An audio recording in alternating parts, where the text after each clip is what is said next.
नमस्कार दोस्तों, आदाब, ज़िंदगी जिंदाबाद। मैं हूं आपका दोस्त और होस्ट संजीव शाद।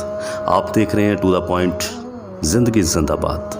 कैसे हैं आप सब? मस्त अलमस्त। इस चैनल के माध्यम से आप बहुत सारे अनेकों अनेक कलाकारों को मिलते होंगे और उनके बारे में जानते होंगे। लेकिन आज मैं जिस शख्स ही नहीं बल्कि एक शख्सियत से मिलाने जा रहा हूं, जिन्होंने बहुत ही संघर्ष जीवन में किया है और अभी उनकी यात्रा जारी है और यात्रा जारी रहती है, क्योंकि कलाकार फनकार की यात्रा कभी पूरी नहीं होती, बल्कि वो हर वक्त हर पहलू के साथ अपनी यात्रा करता है और जब वो मंजिल पर पहुंचता है तो उसे एक और नई मंजिल मिलती है। इसीलिए मैं हमेशा कहता हूं कि यात्रा ही मंजिल है।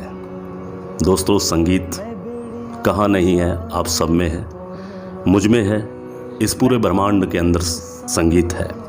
और संगीत सुनना और संगीत सुनाना और संगीत समझना अपने आप में बहुत बड़ी बात है।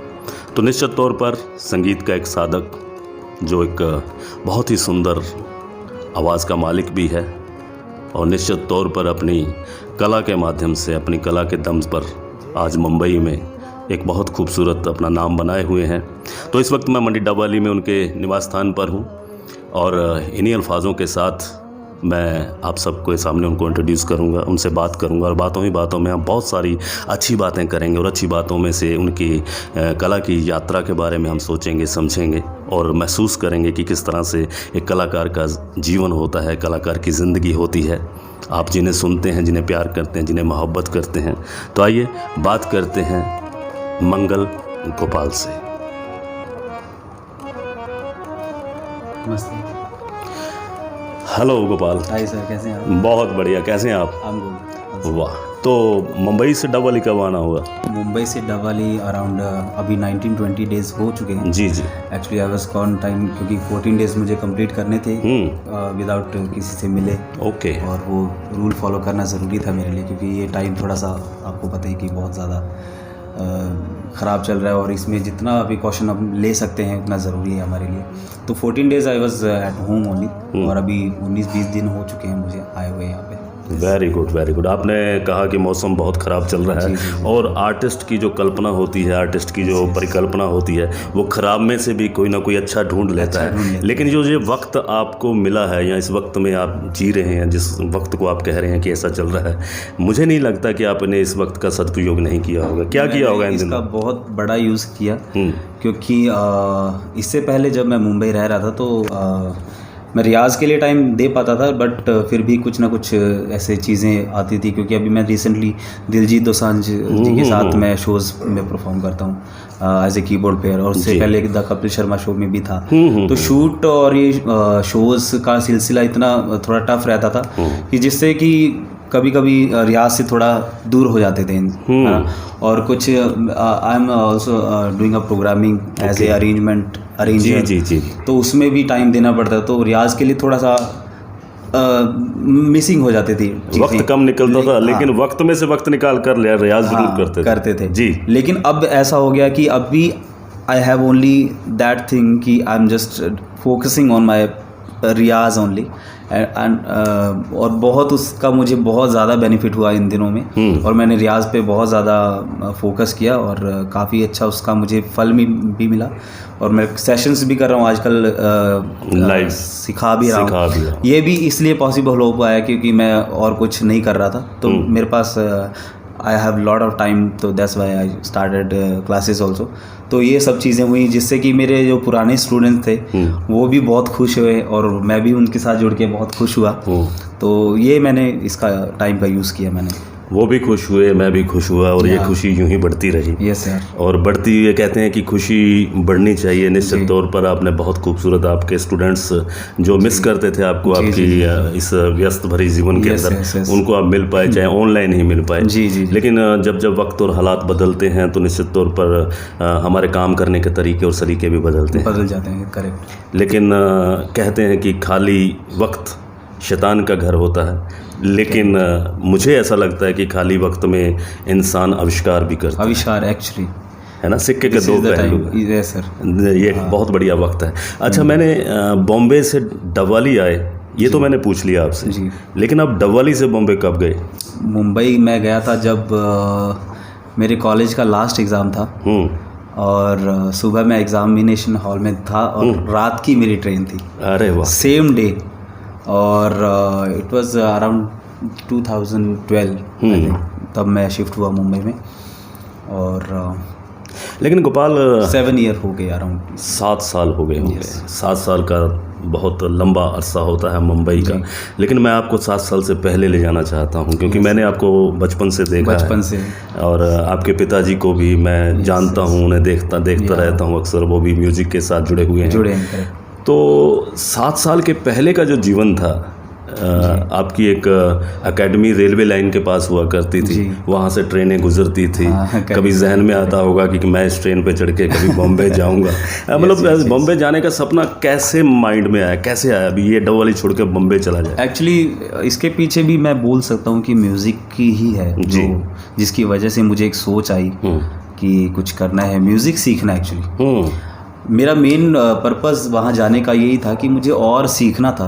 आई want to learn more in music, you know, जो कि यहाँ के रह के पॉसिबल नहीं था। क्योंकि क्या होता है ना कि आपका सराउंड बहुत डिपेंड करता है कि आपका सराउंड क्या है, आपके आसपास का माहौल कैसा है, किस तरह का म्यूज़िक आप सुन रहे हो, किस तरह का देख रहे हो सामने। क्योंकि ऑब्जर्वेशन का ही सब्जेक्ट है, क्या जितना ऑब्जर्व आप कर सकते हैं।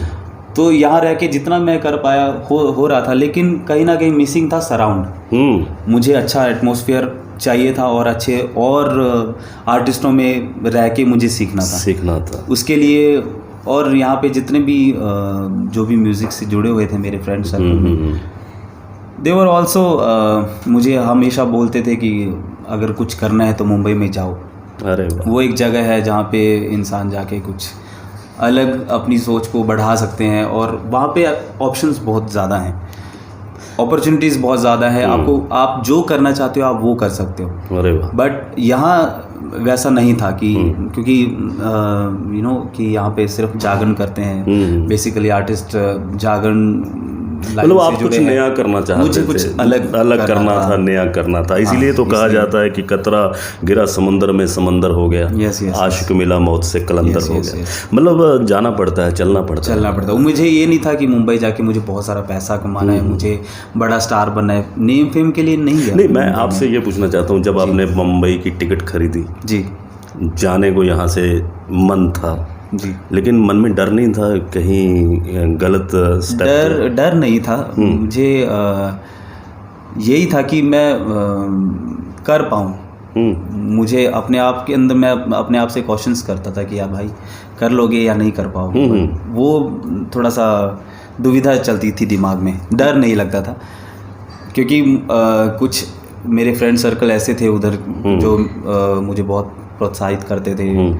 तो मुझे कहीं ना कहीं, क्योंकि दोस्ती बहुत बड़ी चीज़ होती है लाइफ में, तो अच्छे दोस्त होना बहुत ज़रूरी। अरे वाह। कम हो लेकिन अच्छे सोच रखने वाले, अच्छा आपको आगे बढ़ाने के लिए आपको प्रोत्साहित करें, ऐसे लोग होने ज़रूरी हैं। तो ऐसे लोग मेरे साथ जुड़े हुए थे, पहले से ही टच में थे, जिनकी वजह से मैं वहाँ पे स्टैंड भी हो पाया और अच्छा माहौल मिला, अच्छे मतलब एटमॉस्फेयर मिला। जैसे शिवम पाठक हैं, अरे वाह, वहाँ पे जिन्होंने रिसेंटली पद्मावत मूवी में गाया है खली बली सॉन्ग, एक दिल है, बहुत अच्छे अच्छे गाने, और मैरी कॉम का म्यूज़िक किया उन्होंने। मैं उनके साथ 1.5 साल पूरी 2 साल मैंने एज ए अरेंजर उनके साथ काम किया। लेकिन गोपाल, जब गाड़ी डबवाली से चली, मैं फिर आपको वहीं ले जा रहा हूँ। मैं एक्चुअली आपके साथ यात्रा करना चाहता हूँ। हमारे जितने दर्शक हैं वो महसूस करेंगे आपकी इंटरव्यू देखते हुए कि आप किस तरह से बॉम्बे कैसे गए। और मुंबई में जैसे ट्रेन रुकी, आपने पहला कदम रखा, तो सबसे पहले तो मुश्किल होता है कि कहाँ जाए।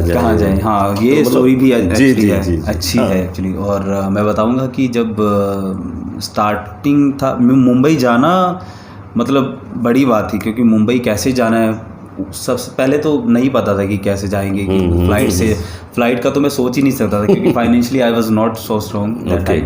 और जितना भी मैं थोड़ा बहुत मैंने सेविंग किया था, उन पैसों से ही मुझे आगे सर्वाइव करना था। तो मैं और मेरा एक और फ्रेंड था, सुरेश उनका नाम है, और हम दोनों ने डिसाइड किया था कि जाएंगे। क्योंकि मुझे बिल्कुल ट्रैवलिंग का, मैं इतना ज़्यादा ट्रैवल नहीं करता था उतना टाइम, तो कोई बात नहीं। तो मैं उनके साथ गया इन द सेंस हमने ट्रेन की टिकट ली, हमें ट्रेन की टिकट नहीं मिली थी। अरे हमें जो रिजर्व नहीं हुई थी टिकट, एक टिकट हुई थी जिसके ऊपर हमने 2 ने ट्रैवल किया था। अरे वाह, क्या बात है। और it was 30 hours journey because Bathinda से चली थी ट्रेन और 30 आवर का टाइम था और 2 जन एक सीट पे। Can you imagine how we survive that time. But हमारे पास एक गिटार था, तो जब ट्रेन चली बठिंडा से चढ़े, हम बैठे, इवनिंग का टाइम था आई थिंक जब हम बैठे, तो इवनिंग तक तो ठीक था, 2-3-4 घंटे 5 घंटे सब अच्छे रहे। जैसे जैसे रात होनी शुरू हुई तब एक दूसरे के चेहरे की तरफ देखना चालू कि अभी क्या होगा। लेकिन बस भगवान जब रहते, मतलब गिटार थी और जब सामान भी था और 2 जन बैठे थे, 2 जन एक सीट पर 2 जन बैठे थे। और जब गिटार साथ में हो और संगीत कार हो, वो माहौल बना होगा कुछ ना कुछ। क्योंकि जर्नी इतनी लंबी थी, क्योंकि एक म्यूजिशियन उसके पास इंस्ट्रूमेंट रहे ना, जब तक वो बजाएगा ना नहीं रह सकता। तो रात हमने जैसे तैसे काटी, मतलब निकल गया। अगला दिन आया तब वहाँ पे सामने पैसेंजर कोई बैठे, तो उन्होंने बोल दिया कि आप म्यूजिशियन हो या कुछ, आप किसी शो में आए हो या। तो क्योंकि वो क्यूरियोसिटी रहती है ना कि साथ में इंस्ट्रूमेंट तो जरूर कुछ म्यूजिशियंस होंगे। तो मेरे जो फ्रेंड थे वो बोले कि हाँ ये अच्छा गाते हैं, तो बोले कुछ सुनाओ। तो स्टार्ट हो गया म्यूज़िक। कैसे 3-4 घंटे निकले पता ही नहीं लगा। तो म्यूज़िक चालू हो गया तो सब इंट्रोड्यूस हो गया, दूसरे तीसरे सब जानने लगे, मतलब यार ये अच्छे लोग हैं। और उस समय आइडल के ऑडिशंस वगैरह भी चल रहे थे, तो मेरे दिमाग में ये था कि मुझे आइडल के ऑडिशन देने हैं। जी। तो उन्होंने बहुत अपनी ब्लेसिंग्स दी कि आपका सिलेक्शन हो जाएगा, पक्का हो जाएगा। बट रियलिटी शो आजकल थोड़ा सा TRP वगैरह पर्पस थोड़ा ज़्यादा रहता, तो उसमें आपका मतलब होना ना होना वो एक अलग विषय है। ठीक है, तो वो था। तो सेकंड डे भी निकला, फिर अगली रात निकली। फिर वहाँ जब पहुँच गए, अच्छा हुआ, सफ़र कट गया बढ़िया अच्छे तरीके से। तो उसके बाद क्या हुआ कि लोगों ने भी हेल्प की कि ये लोग दोनों ट्रैवल कर रहे हैं किसी सीट पे, तो थोड़ा सा एडजस्ट किया। दूसरी रात एक और थी एक्चुअली, क्योंकि 2 रात लग गई थी, ट्रेन का सफ़र बहुत लंबा था। तो सेकंड रात उन्होंने कोई सीट वीट दे दी और हम एडजस्ट हो गए। तो वहाँ लैंड हुए, पहुँचे वहाँ पे, और वहाँ पे अभी हमारे पास घर नहीं था रहने को। तो रहना कहाँ था, मेरे दोस्त का भाई कज़न रह रहा था अपनी फैमिली के साथ। उसकी वाइफ थी, उनका बेटा था, छोटा बेटा था, और 2 जन और थे, और 2 जन हम हो गए। और 1 रूम किचन, एक कमरे में 4 जने हो गए। 4 जन ऑलरेडी थे, 2 और अरे वाह क्या बात। 6 मेरा फ्रेंड ऑलरेडी था जिसकी वजह से मैं मुंबई गया, सुजीत नाम है उनका, और 2 जन हम चले गए। तो 6 जन हो गए थे एक रूम। लेकिन musician they were also into music और म्यूज़िक माइंडेड है, तो इतना प्रॉब्लम नहीं हुआ, और मेरी रिस्पेक्ट बहुत करते हैं। और वो कहते हैं कि चाहे जगह छोटी हो, सोच अच्छी और दिल अच्छे होना, दिल बड़ा होना चाहिए, दिल बड़े होना तो सब एडजस्ट हो जाता है। और जहाँ पे दिल नहीं जुड़ते हैं, चाहे बड़ा महल हो, वहाँ पे भी छोटा हो जाता है। वही क्या बात है दर्शकों, बहुत खूबसूरत बात। मुंबई के लिए जब ट्रेन चली, एक ही सीट पे 2 जने और फिर कमरे में 6 जने, निश्चित तौर पर ये भी एक कहानी, जब आदमी कामयाब होता है तो ये कहानियाँ याद आती हैं निश्चित तौर पर।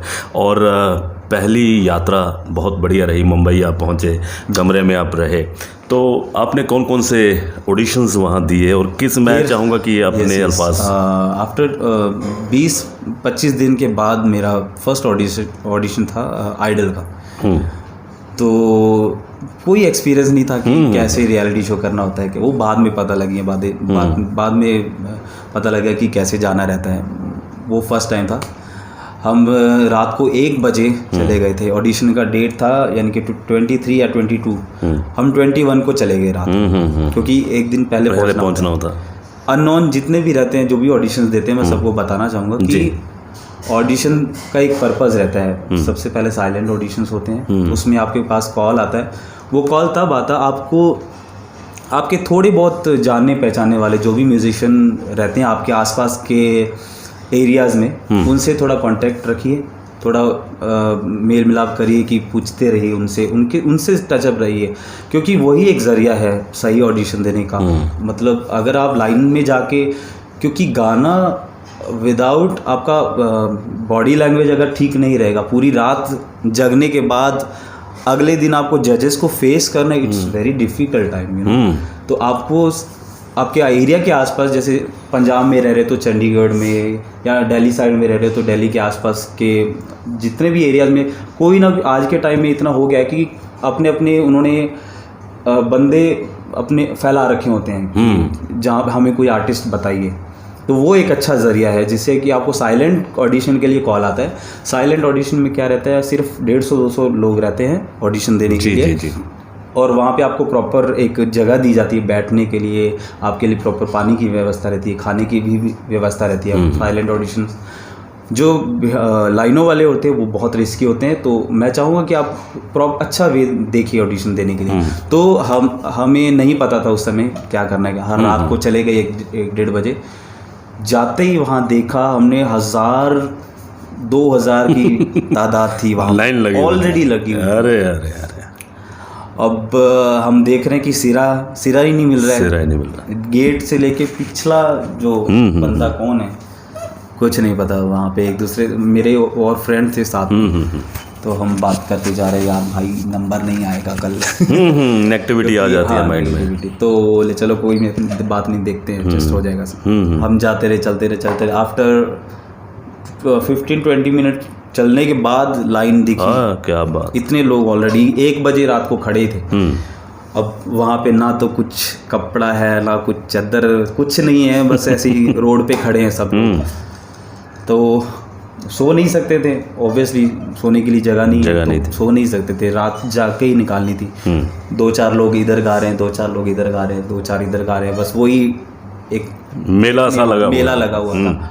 वहाँ पे कुछ अच्छे लोग भी थे, कुछ बहुत ही मतलब ऐसे थे कि मतलब why are you singing man, like ऐसा था कि क्यों पता नहीं, मतलब ऐसा होता है गोपाल कि जब हम अपनी कोई यात्रा लेकर चलते हैं, बहुत सारे लोग कहते हैं तुम नहीं कर सकते, तुम यहाँ क्यों आए हो, तुम्हारे से नहीं होगा, नेगेटिविटी होती है। लेकिन मैं पता क्या मैं बोलना चाहूँगा कि जो लोग होते हैं ना, वो बहुत उनके ऊपर बहुत डिपेंड करता है कि वो अच्छी चीज़ों को बढ़ने दें, और जो उनको लगे ना कि हाँ यार ये बंदा, इसको समझाना चाहिए कि if he is doing wrong, तो उसको थोड़ा सा जागृत करना चाहिए कि भाई थोड़ा सा तू सीख ले। क्या बात है प्यारे दर्शकों, ये जरूरी है, ये बहुत बड़ी बात कही है कि लोगों के ऊपर डिपेंड है, क्योंकि आर्टिस्ट बेचारा आर्टिस्ट तो वो तो प्यार करता है ना म्यूजिक को, ही डोंट नो कि व्हाट ही इज डूइंग, है ना। उसको हम जैसे लोग सुन के उसको थोड़ा तर्क दे सकते हैं कि भाई थोड़ा सा आपको कहाँ आप गलत हो, या आपको सीखने की ज़रूरत है या नहीं है। लोग गलत गाइड कर देते हैं कि यार तू तो बहुत कमाल गाता है, मजाक उड़ाते हैं, लेकिन वो कहीं ना कहीं उसके लिए, उसकी ज़िंदगी के लिए थोड़ा ख़राब भी रहता है, क्योंकि वो आगे जाके फिर बहुत अलग हो सकता है। कुल मिलाकर जो जज होते हैं वो दर्शक ही होते हैं, लोग ही होते हैं, और लोगों की शाबाशी किसी को कामयाब कर सकती है। अच्छी चीज़ों को प्रोत्साहित करो, और जो लगे कि हाँ कुछ कमी है तो उसको ज़रूर बताना चाहिए, मैं तो ये मानता हूँ, बताना चाहिए। लेकिन गोपाल जी, आपके साथ एक शब्द जुड़ा है, मंगल जी, माय फादर्स नेम। अरे वाह, क्या बात है, मैं यही जानना चाहता था। हमारे दर्शक को भी यही जानना चाहते थे कि आपके पिता श्री, उनका नाम मंगल जी, जो बड़े अदब और सम्मान के साथ संगीत के क्षेत्र में लिया जाता है, तो शुरुआती दौर उन्हीं के पास सीखा होगा आपने? एक्चुअली स्टार्ट मेरा पापा से ही हुआ, क्योंकि डैड देखो आपके, मैं बोलूँगा कि जो सराउंड होता है ना, वो बहुत कुछ सिखाता है। When I was small, like 6-7 year old, that time हमारे घर में गज़ल्स का इतना माहौल था। पापा कुछ ना कुछ चीज़ें सुनते रहते, गुलाम अली खान साहब, मेहंदी हसन जी, तो हमारे घर में 24 घंटे वही चलता रहता था, सुबह से लेके शाम तक गज़लें ही सुनते रहते थे। सो रहे हैं तो भी गज़लें चल रही है, उठ रहे हैं तो भी गज़लें चल रही है। और पापा को तबले का बहुत क्रेज़ था, तो जाकिर हुसैन सर की एक कैसेट थी हमारे घर में, वो इतना सुनते थे डैडी। मुझे याद है, मैं ऐसे ही खेलता कूदता रहता था और पापा प्रैक्टिस करते रहते थे तबले की। तो वो सब चीज़ें थी कि बचपन से ही मुझे सुनने को मिली, और जिसके कारण मुझे एक कीड़ा जो होता है ना म्यूज़िक का, वो जाग गया और मंगल गोपाल हो गया। और हम सब दुआ करेंगे कि आपके जीवन में मंगल ही मंगल हो और आप हमेशा खुश रहें। और कौन कौन से शोज़ कर रहे हैं इन दिनों आप? अभी वो जर्नी वहीं स्टॉप कर। हाँ नहीं चलने दो, जर्नी तो चल ही रही है। ऑडिशन फिर ये हुआ कि रात भर जगने के बाद सुबह जब नंबर आया तो I was not able to sing a single line in front of जज। तो मुंह बिल्कुल सूख रहा है, खाने को कुछ नहीं, पानी नहीं पिया, मतलब ऑडिशन कैसे दे पाए, कुछ समझ नहीं आ रहा कि क्या गाएं उनके सामने। तो एक बंदा बैठा था, आई थिंक कौन था पता नहीं कौन था, तो उसने एक लाइन सुनी और बोला थैंक यू। थैंक यू वहाँ पे मतलब, और वो कुछ समझ ही नहीं आया कि यार गलती क्या हुई है क्या नहीं हुआ। ये मेरा पहला ऑडिशन था और मुझे मैं यही रोकना कुछ चीज़ें समझ आई कि मतलब गोपाल जी मैं यही रोकना चाहता हूँ कि जब उसने थैंक यू कहा जी, आप स्टूडियो से बाहर आए, उस सिचुएशंस को आपने कैसे सहन किया? उस सिचुएशन को मैंने पॉजिटिवली लिया, क्योंकि ये सबसे बड़ी चीज़ होती है। कई बार लोग सोचते हैं यार ले उसने तो गाना ही नहीं सुना, ये है वो है। तो दूसरों के ऊपर ब्लेम देने से पहले खुद को ठीक करें तो वो ज़्यादा बेटर है। अरे वाह क्या बात। मैंने उस समय यही सोचा था कि चलो अभी तो 20 दिन हुए मुझे, अभी तो मैंने मुंबई का रंग देखा ही नहीं कि यहाँ मतलब क्या मैं सीख सकता हूँ। और मेरा मेन पर्पज़ ये था कि सीखना है मुझे, और मैंने उसको पॉजिटिवली लिया। मैंने सोचा कि और मेहनत करूँगा और अच्छा रियाज़ करूँगा, कभी ना कभी तो कुछ कहीं तो ऐसा मौका मिलेगा कि एक अच्छी स्टेज मिल जाएगी। वो आफ्टर 2-3 ईयर के बाद हुआ। उम्मीद थी जब मैं उसमें सिलेक्ट हुआ था द वॉइस में। दोस्तों द वॉइस में 2015 गोपाल का जलवा आप सबने टीवी के माध्यम से देखा होगा, आपने बहुत सारी वोट्स भी की होंगी और बहुत सारा प्यार भी दिया होगा। वहाँ से एक यात्रा, एक नया रास्ता शुरू हुआ और उसके बाद फिर मैंने 4-5 ईयर मीका पाजी के साथ थोड़ा वर्क किया, मीका सिंह जी के साथ एज ए कीबोर्ड प्लेयर। कि जब उनको पता लगा कि ही इज़ म्यूजिशियन ऑल्सो, तो वो बहुत खुश हुए और बोले कि कुछ काम करते साथ में। तो मैंने 4-5 महीने उनके साथ काम किए और उसके बाद मेरे जान पहचान के लोग थे द कपिल शर्मा शो में एज ए कीबोर्डिस्ट है राहुल तिवारी जी, बहुत अच्छा काम कर रहे हैं। जी प्रीतम दा के स्टूडियो में भी आजकल वो है ना, अच्छा काम कर रहे हैं। तो वो मुझे जानते थे और पता था कि ही इज़ गुड गाय, कि मतलब ऐसे कीबोर्ड प्लेयर इज़ अमेजिंग। तो उन्होंने मुझे कॉल किया था और बोले थे कि ऐसे कपिल शर्मा शो स्टार्ट हो रहा है और इट्स फिक्स कि आपको कहीं और कुछ जाने की ज़रूरत नहीं है, शोज़ वगैरह तो कभी होते हैं कभी नहीं होते। एक ये फिक्स आपका एक अमाउंट स्टार्ट हो जाएगा और सर्वाइव करने के लिए एक अच्छा मंच मिलेगा। तो 2-3 ईयर मैंने फिर द कपिल शर्मा शो में एज ए कीबोर्ड प्लेयर काम किया। क्या बात है। और दोस्तों मैं आपको बताना चाहता हूँ, ये पूरी डबवाली के लिए गर्व का विषय था कि मंच पर सुनील ग्रोवर जो गुत्थी का कैरेक्टर करते हैं वो भी डबवाली से थे और पीछे जो संगीत बजा रहे थे, जो अपना पीछे संगीत दे रहे थे, वो जनाब गोपाल साहब थे। निश्चित तौर पर जब पूरी डबवाली इन दो शख्सियतों को देखती थी तो गर्व और सम्मान होता था। जी। आप संगीत के क्षेत्र में आज तक कोई फिल्मों में भी आपने कोई काम किया होगा? या फिर कंपोजिंग में मैं एक्चुअली बचपन से ही था। चाहे स्कूल टाइम से ही कुछ ना कुछ थोड़ा बहुत कंपोज करता था। डैड के साथ भी, पापा के साथ जाता था स्कूल्स वगैरह में सिखाने के लिए। तब भी पापा मुझे ऑन द स्पॉट मुझे टास्क दे देते थे कि ये कंपोज कर चल। अरे वाह। हरियाणवी गाना होता था या कोई ग्रुप सॉन्ग होता तो ऑन द स्पॉट मुझे एक सरगम बनानी रहती थी, ताने बनानी रहती थी। वो सब चीज़ों सीख के मतलब कंपोज करने का एक ज़रिया पता लगा कि ऐसे ऐसे कंपोज होता राग लेके। फिर मैंने विशारद भी किया था, तो मेरे काफ़ी काम आया। राग सेंस होना काफ़ी ज़रूरी है। तो कंपोजिशंस भी की मैंने। और मनीष मदान सर हैं, एक हमारे अच्छे फ्रेंड्स हैं जी, और वो हरियाणवी मूवी का उन्होंने प्रोजेक्ट किया था। तो उसमें मेरे 5-6 गाने एज ए म्यूज़िक डायरेक्टर भी आए हुए हैं। और वो अभी ऑन द वे है वो मूवी।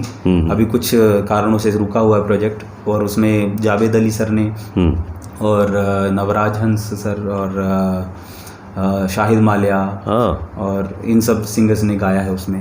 क्या बात है दोस्तों, जो नाम ये ले रहे हैं निश्चित तौर पर बहुत बड़े नाम हैं और उन नामों के साथ एक और नाम जुड़कर बड़ा हो गया है जिसे मंगल गोपाल कहते हैं। तो एक छोटी सी धुन हमारे दर्शकों को, कोई थोड़ी सी दो स्थाई अंतरा। ज़रूर जी।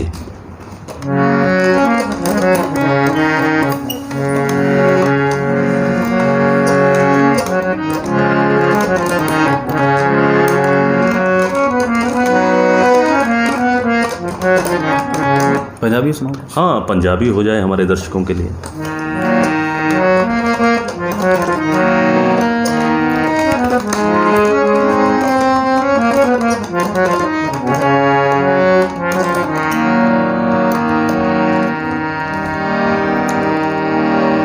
परदेसी नाल नानियों लाइए, क्या बात।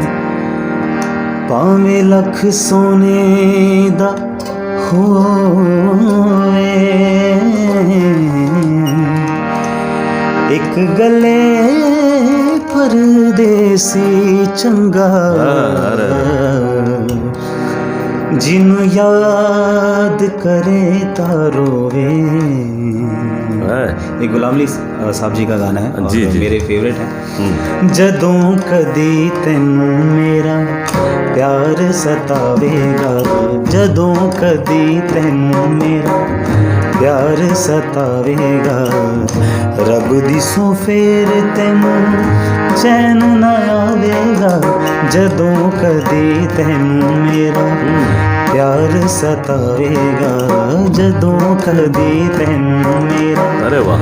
प्यार सतावेगा, रब दी सौ फेर तैनू चैन ना आवेगा, जदों कदी तैनू मेरा प्यार सतावेगा।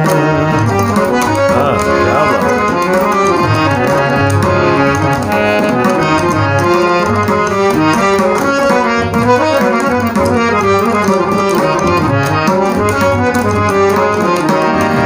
रोवेगी तू मुकड़ाच मुँह दे दे के, सड़ देगा तेनू ए जुदाई वाला से के। ओ रोवेगी तू मुकड़ाच मुँह दे दे के, सड़ देगा तेनू ए जुदाई वाला सेक, जुदाई वाला सेक।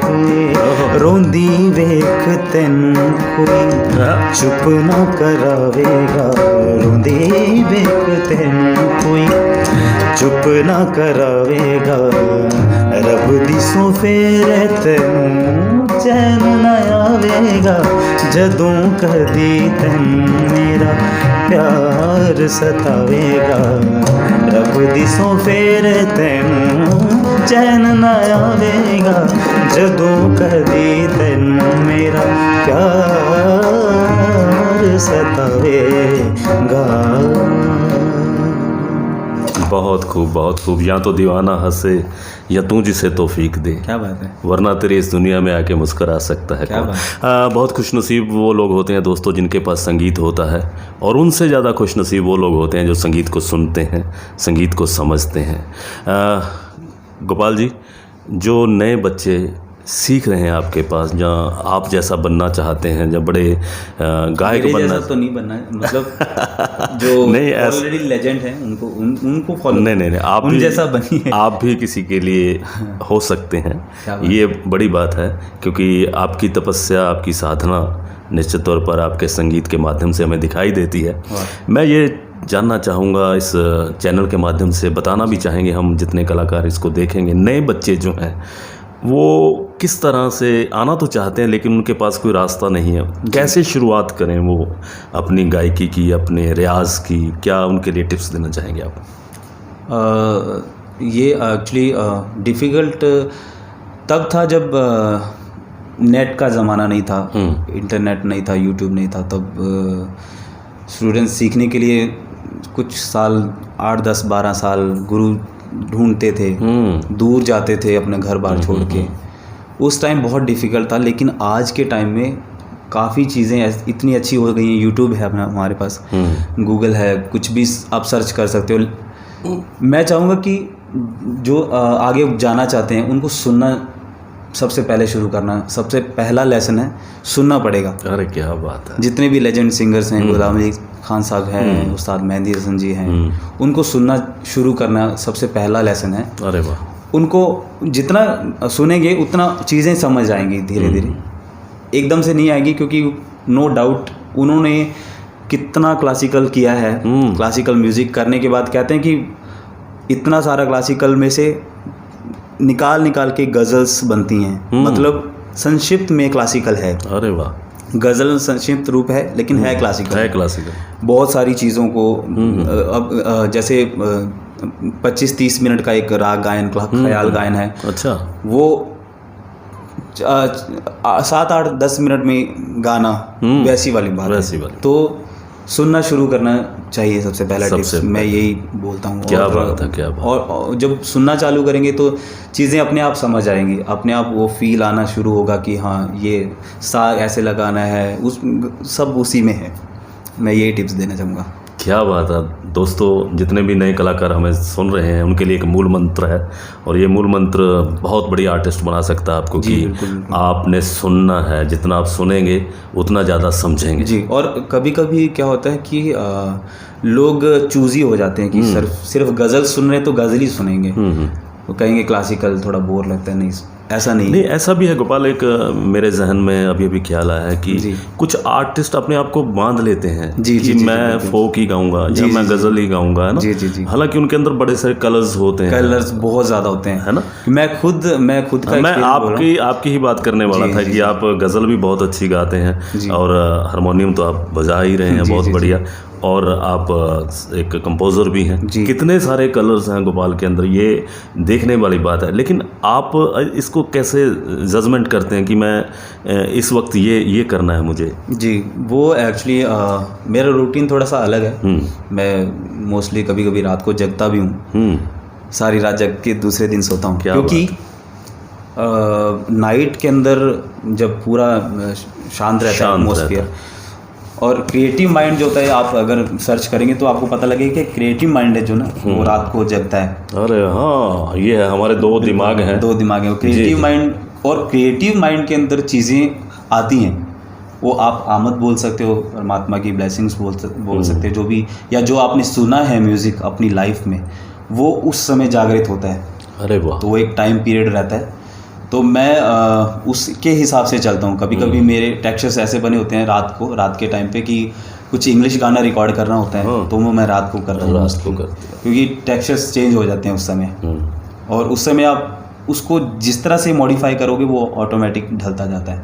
क्या बात है, ये नई बात निकल कर आई है कि कब मूड होता है, कब सिस्टम होता है। ये तकनीकी पक्ष बहुत बढ़िया बताया है गोपाल जी आपने। और गोपाल जी, वो आर्टिस्ट क्या करे जो अपने आप को बांध रखा है, जिसने मैं ये करूँगा, उसमें से कैसे निकले? वो अपने आप को कैसे निकाले? अगर उन्होंने सोच ही लिया कि मुझे बंधना ही है, हाँ, तो कोई नहीं निकाल सकता। तो मुश्किल है।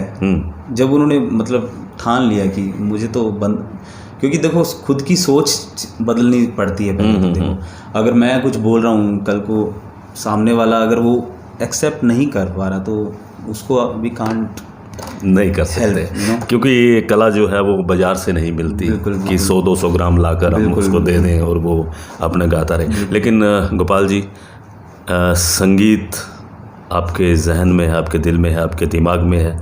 क्या महसूस करते हैं जब संगीत गाते हैं, मुस्कुराते हैं, जब आप बजाते हैं, तो किस तरह का फील होता है आपके अंदर? मैं अंदर की बात करने जा रहा हूँ। इट्स जस्ट लाइक कि जैसे मैं बैठा हूँ और मेरे साथ 8-10 लोग अगर बैठे हैं, 15 लोग बैठे हैं, तो मुझे सम टाइम मुझे ऐसा लगता नहीं कि मेरे आसपास कोई है। इतना खो जाते हैं, ऐसा फील होता है मुझे, और कहीं चला जाता हूँ मैं। अरे वाह, अलग ही वो दुनिया रहती है। मैं आपका अंदाज़ मैंने देखा है, आपकी आँखों को मैंने पढ़ा है और आपके होंठों को मैंने गुनगुनाते हुए सुना है। निश्चित तौर पर आप जुड़ जाते हैं। जी बिल्कुल। तो गोपाल जी, बहुत बढ़िया आपसे बातचीत चल रही है, और चलते चलते मैं चाहूँगा कि एक बहुत अच्छा नगमा मेरे जहन में आ रहा था जी, वे रांझा जोगड़ा बना है। इट्स वेरी ब्यूटीफुल कंपोजिशन जी, गुलाम अली खान साहब जी। मैं चाहूँगा कि वो जी।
मैं रांझे दे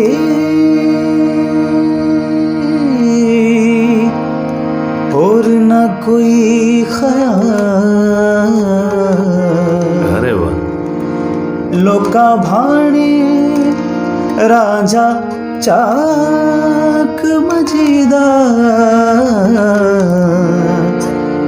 मेरे ते सरदा ताज वे रांझा जोगड़ा बन दूसरा भाई दिन्ना दिन्ने का दिन्ना दिन्ने का दिन्ना क्या बात है मेरा झा जोगड़ा बनया अरे वाह मेरा झा जोगड़ा बनया वासांगी सांग रचाया वासांगी सांग रचाया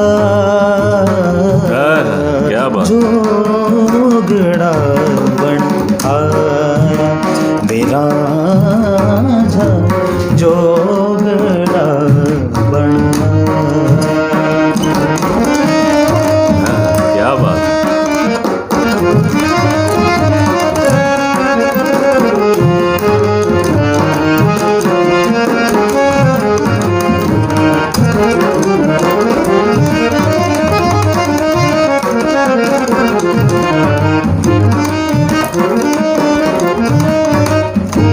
इस जोगी दी किए निशाने इस जोगी दी जोगी दी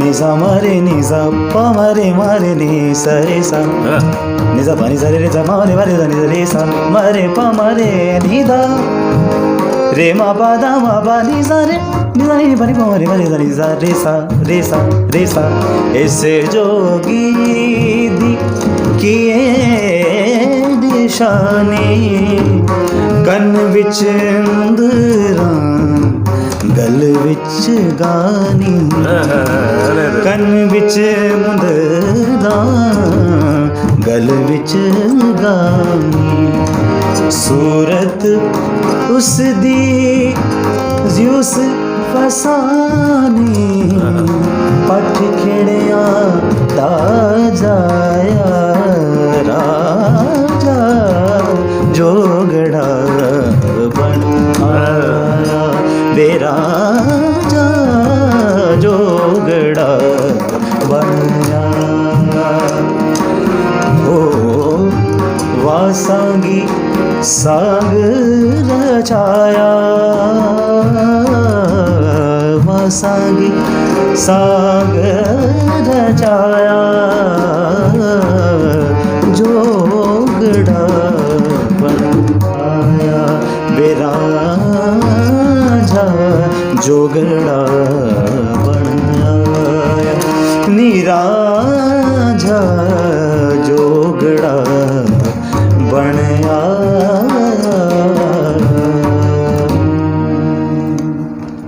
क्या बात है क्या बात है कहते ने जिन्हें पढ़ ली हीर जी वो हो गया फकीर आहा क्या बात और जिन्हें साक्षात हीर दे दर्शन करे होने फिर वो रांझा ही होना वाह वाह गोपाल जी हीर रांझे की गल चलती है ना मिर्जा साहिबा की गल चलती है ये गाउन तो पहला पढ़ना पैंदा होना जी जी जी बिल्कुल तो तुसी लिटरेचर कितना कुछ पढ़ते हो लिटरेचर एक्चुअली मैं गज़ल बहुत ज़्यादा सुना हूँ हम्म, तो एक्चुअली इतनी शायरी सुनी है तो मुझे पढ़ने की कम ज़रूरत पड़ी अरे क्या क्योंकि मैं जब बहुत कम एज से ही मैंने शुरू कर दी थी मेरे कम से कम 6-7 डायरीज मेरी गज़ल्स की भरी हुई हैं, अरे वाह। पूरी फुल स्टार्ट टू एंड। अब एक डायरी में कम से कम 100, 150, 200 गज़लें लिखी होंगी जो गुलाम अली साहब जी की हैं और अहमद हुसैन, मोहम्मद हुसैन जी की हैं, हरिहरन जी, मेहदी हसन जी, आबिदा परवीन जी, अरे वाह। इन सब की गज़लें उसमें लिखी हुई हैं। तो मुझे वो मेरे लिए लिटरेचर ही था। वो डायरी उनको जब खोलता था तो गज़लें सामने आती थी, उसके मतलब समझ आते थे, समझ आता। तो मुझे कम ज़रूरत पड़ी। गज़ल एक एहसास होता है, गज़ल एक भाव होता है, जी। और गज़ल एक श्रद्धा होती है, और गज़ल आप गुनगुनाते हैं, गाते हैं तो सुनने वाला ऐसा होता है कि ये मेरी ही बात कर रहा है ना। वो कहते हैं ना कि रोज़ तारों की नुमाइश में खलल पड़ता है, चांद पागल है रात को निकल पड़ता है। वाह, क्या बात। उसकी याद आई है जरा आहिस्ता चलो एहसासों, दिल की धड़कनों से भी इबादतों में फ़र्क पड़ता है। क्या बात। और गोपाल जी, आगे एक बहुत बड़ा भविष्य है आप सबके सामने, आपने यहाँ तक की यात्रा तय की है, आगे के लिए क्या योजनाएं हैं? आगे के लिए अभी फ़िलहाल तो लॉकडाउन चल रहा है, अभी तो योजनाएं लॉकडाउन में ही योजनाएं बनती हैं, बन रही हैं, इन दिनों बन रही हैं। और वो ये है कि एकम साथ करके एकम साथ वर्ल्ड म्यूज़िक लीग एक कंपटीशन चल रहा है, ऑनलाइन चल रहा है, जिसके अंदर जाकिर हुसैन सर जज हैं। अच्छा। और कौशिकी चक्रवर्ती जी जज हैं। अरे वाह। और सलीम मर्चेंट जी जज हैं। अरे। और दीपक प्रसाद चौरसिया जी भी हैं शायद उनके अंदर। और तो उसमें मैं अभी मेरा सिलेक्शन हो चुका है, टॉप 100 में मैं हूँ। वाह वाह वाह वाह वाह वाह। दोस्तों, ये आप भी मुबारकबाद दीजिए और दिल से दुआ कीजिए, और मैं भी मुबारकबाद देता हूँ कि आप इस कंपटीशन को जरूर जीतेंगे। और निश्चित तौर पर जितना मेरे लिए उसमें सिलेक्शन होना ही मेरी जीत थी, क्योंकि मुझे जिन लोगों ने सुना, जाकिर हुसैन जी और कौशिकी जी या सलीम मर्चेंट सर जी, उनके सामने खड़ा होना, या उन्होंने गाना सुना है और सिलेक्शन किया है, और सुन के, और मेरे लिए वो मतलब एक बड़ा ड्रीम लग रहा है, सपना लग रहा है। मतलब मेरी जीत ऑलरेडी हो चुकी है, और आगे अगर आ जाऊंगा तो इट्स वेरी गुड, क्योंकि आगे उनसे बहुत कुछ सीखने को मिल सकता है। यही एक बहुत बढ़िया स्वभाव होता है कि जिन्हें लोग सुनते हैं, जिन्हें दुनिया सुनते हैं, उन लोगों ने गोपाल को सुना, और गोपाल का ये मानना है कि ये उसकी जीत हो ही चुकी है। और सलीम मर्चेंट सर जी, उनको मैं बहुत 5-6 साल से फॉलो करता था। उनका जब मैंने अरेंजमेंट सीखना शुरू किया तो मैंने सलीम सर को बहुत सुना है एज ए म्यूज़िक प्रोड्यूसर, क्योंकि इज़ ए म्यूज़िक डायरेक्टर, और जो म्यूज़िक अरेंज करते हैं वो मोस्टली खुद ही करते हैं, क्योंकि बेसिकली क्या होता है, म्यूज़िक डायरेक्टर एक कंपोज कर देता है गाना, फिर आगे अरेंजर्स को दे देता है म्यूज़िक जो बनाते हैं कि आप बनाओ ये कॉम्पोजिशन। लेकिन सलीम सर खुद कंपोज करते हैं। अरे वाह। He also do arrange that song, खुद करते हैं सब कुछ। तो उनकी सोच को मैं बहुत पहले से सुनता था, करता था, और बाद में धीरे धीरे चांसेस ऐसे हुए कि उनसे रूबरू होने का भी मौका मिल गया। तो अभी मेरा एक कॉम्पोजिशन था, सलीम सर ने सुना हुआ है, और ही अप्रिशिएटेड अ लॉट, और बोला है कि नेक्स्ट ईयर एक एल्बम के अंदर वो मेरा गाना एज ए म्यूज़िक डायरेक्टर या म्यूज़िक कंपोजर वो करने वाले हैं। लेकिन गोपाल जी, मैंने एक बात और भी सुनी है कि मुंबई में इंसान बनने के लिए कुछ जाता है जी, और बन कुछ और जाता है। ये तो है। तो आप क्या बनने गए थे और क्या बन रहे हैं?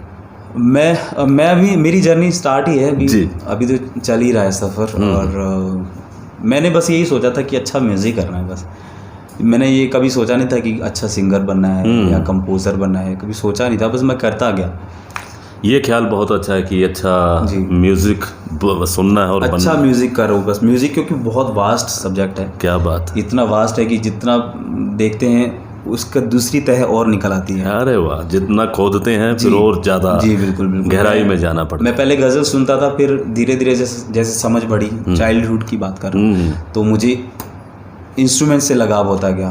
उसके अंदर सितार यूज़ होती थी, गिटार होते थे, तो मुझे उनमें भी इंटरेस्ट होने लग गया। तो 17 ईयर ओल्ड का था जब मैंने सितार शुरू कर दिया था बजाना, और गिटार भी शुरू कर दिया था। कीज़ में 12 ईयर ओल्ड था तब से बजाना शुरू कर दिया।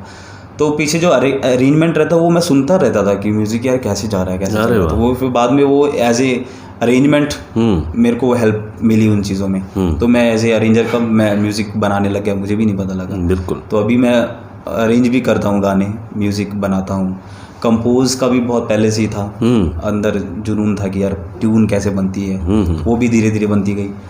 तो अब भी चीज़ें ये है कि ठीक है, जैसे सलीम सर जैसे लोग अगर तारीफ़ कर रहे हैं तो कुछ वजह से ही करें, क्योंकि उनका जो एक्सपीरियंस है, इतने मूवीज़ उन्होंने की है, वो ऐसे ही नहीं बोलेंगे कि यार अच्छा है या मैं अपनी एल्बम में ये कर रहे हैं या हम करते हैं साथ में प्रोजेक्ट। तो अभी चीज़ें जुड़ रही हैं धीरे धीरे और अच्छा हो रहा है, और मुझे खुद नहीं पता कि आगे क्या होने वाला है, बट मुझे कुछ नहीं पता कि आगे क्या होने वाला है, लेकिन हमें पता है कि आगे क्या होने वाला है।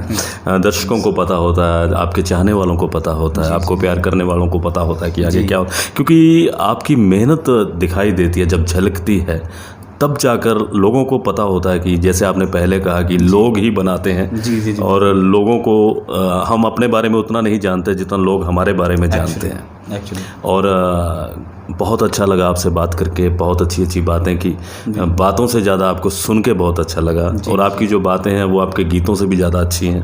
और ये टू द पॉइंट शाद के लिए बहुत अच्छी बात है कि आपकी वीडियो जो हम दर्शकों तक ले जाएंगे वो एक मोटिवेशनल भी होगी, नए कलाकारों के लिए, फनकारों के लिए भी होगी।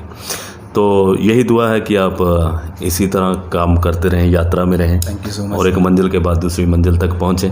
दोस्तों, साधक होना और साधना करना निश्चित तौर पर एक फनकार के हिस्से में आता है जो मंजिल की तरफ नहीं देखता। बचपन में हमें कहानी पढ़ा करते थे खरगोश और कछुए वाली, slow and steady wins the race. जी। और ये रेस कभी जीती नहीं जाती, और कलाकार कभी जीतता नहीं है। कलाकार तो हमेशा खेलता है, गाता है, मुस्कुराता है, और यही यात्रा चलती रही। और राज कपूर साहब कहते हैं कि show must go on, show हमेशा चलता रहता है। आप हमेशा गाते रहें, गुनगुनाते रहें, मुस्कुराते रहें। और चलते चलते एक बात मैं और पूछना चाहता हूँ कि जब जिक्र तुम्हारा चलता है हर बात में खुशबू आती है, जब बात तुम्हारी चलती है तो जज्बात में खुशबू आती है। परदेश में क्या महसूस करें, बारिश का मौसम, मिट्टी की महक, जब अपने गांव में होती है बरसात तो गांव की मिट्टी से खुशबू आती है। कभी वहाँ हल्की हल्की बरसात में खिड़की के पास खड़े होकर अपना शहर, अपना गांव याद आता है, बहुत आता है आता है। और फिर उससे जुड़ने के लिए म्यूज़िक ही सहारा होता है। अरे क्या, क्योंकि मुंबई में तो बारिश जब चालू हो जाती है तो 2-3 महीने चलती रहती है। और मेरा ऐसा हो जाता था कि मेरा जो रूम था उसी में मेरा सेटअप था और वहीं मैं सोता था, और 4-5 बजे के आसपास बारिश आती होती थी तो उस शोर से मुझे ऑटोमेटिक मैं जग जाता था और मेरा रियाज शुरू हो जाता था। तो उस समय फिर ये घर गलियाँ याद आते हैं और बैठ के फिर रियाज शुरू हो जाता है। डबवाली के लिए क्या कहना चाहोगे? डबवाली बहुत प्यारा शहर है। मैं जब जब आता हूँ मुझे बहुत सुकून मिलता है, क्योंकि देखो यादें नो डाउट जुड़ी होती हैं, बचपन जुड़ा होता है, और जो भी मैं हूँ इस जगह से ही हूँ, यहाँ के सराउंड, यहाँ पे अच्छे लोग हैं जो मुझे शुरू से सपोर्ट करते हैं, क्योंकि मैं सर से भी पहले से जुड़ा हुआ हूँ। मैं छोटा था 9-10 ईयर ओल्ड जब से मुझे सर सुनते हैं और पापा को बहुत मेरे बारे में बोलते थे। तो सब यहीं का ही है, जो भी मैं बन पाया हूँ सब डबवाली का ही है। और यहाँ के लोग हैं जिन्होंने, मेरे कॉलेज में भी मेरे सर थे राकेश भट्टी सर, उषा भट्टी मैम, उन्होंने बहुत मुझे गाइड किया है अपने बेटे की तरह। सबका सपोर्ट था जिस वजह से मैं वहाँ जा पाया और कर पाया म्यूज़िक, और कर रहे हैं, और कर भी रहे हैं। दोस्तों, बहुत बहुत शुक्रिया अदा नहीं करूंगा क्योंकि मन नहीं करता कि हम इस इंटरव्यू को बंद करें, क्योंकि अभी बहुत कुछ इनमें छुपा हुआ है जो मैं नहीं निकाल पाया हूं, बहुत कुछ सुनने वाला है जो मैं नहीं सुन पाया हूं। तो वक्त दर वक्त हमें इजाज़त नहीं देता कि हम और ज़्यादा इसको लंबा करें, इस इंटरव्यूज़ को। लेकिन जितने भी अल्फाज इन्होंने कहे हैं, जितने भी शब्द आपने कहे हैं, जितने भी गीत आपने गुनगुनाए हैं, जितना भी संगीत, जितना भी साज आपने हमारे दर्शकों को सुनाया, निश्चित तौर पर वो उनके लिए एक मैसेज होगा, एक संदेश होगा, एक मोटिवेशनल लेक्चर होगा, मैं चाहूँगा। और हमने डबवाली से बात शुरू की थी और डबवाली पे ही ख़त्म करते हैं बात, क्योंकि डबवाली को ऐसे फ़नकारों पर गर्व है। और हम इतना ही कहेंगे कि आपकी ज़िंदगी जिंदाबाद रहे, आप यूं ही गाते रहें, मुस्कुराते रहें। बहुत बहुत धन्यवाद आपका, बहुत बहुत शुक्रिया। तो कदी रावी लग जावे, हयाती पंजाबी बन जावे, बेड़ियां हजार तोड़ना, मैं पानी विच सारी छोड़ना। जे तो कदी रावी लग जावे,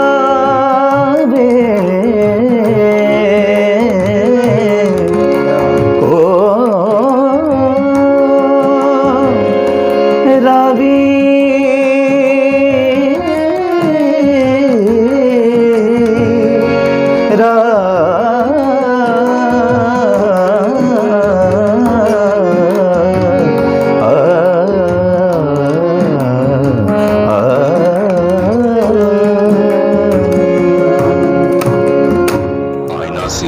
है जिंदगी, तुम भी मुस्कुरा तो वो भी मुस्कुरा देगी।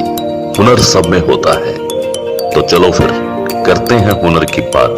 टू द पॉइंट, जिंदगी जिंदाबाद।